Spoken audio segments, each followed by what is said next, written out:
ومن يعمل من الصالحات من ذكر أو أنثى وهو مؤمن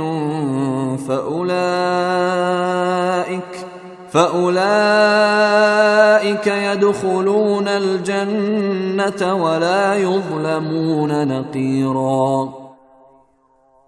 اور جو شخص نیک کام کرے گا، چاہے وہ مرد ہو یا عورت، بشرطے کہ مومن ہو، تو ایسے لوگ جنت میں داخل ہوں گے، اور کھجور کی گٹھلی کے شگاف برابر بھی ان پر ظلم نہیں ہوگا۔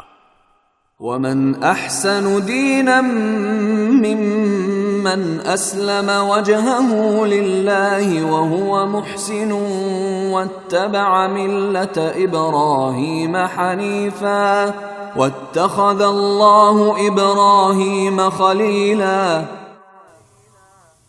اور اس سے بہتر کس کا دین ہوگا جس نے اپنے چہرے سمیت سارے وجود کو اللہ کے آگے جھکا دیا ہو، جبکہ وہ نیکی کا خوگر بھی ہو، اور جس نے سیدھے سچے ابراہیم کے دین کی پیروی کی ہو۔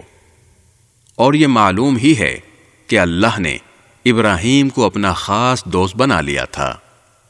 وَلِلَّهِ مَا فِي السَّمَاوَاتِ وَمَا فِي الْأَرْضِ وَكَانَ اللَّهُ بِكُلِّ شَيْءٍ مُحِيطًا۔ اور آسمانوں اور زمین میں جو کچھ ہے اللہ ہی کا ہے، اور اللہ نے ہر چیز کو اپنی قدرت کے احاطے میں لیا ہوا ہے۔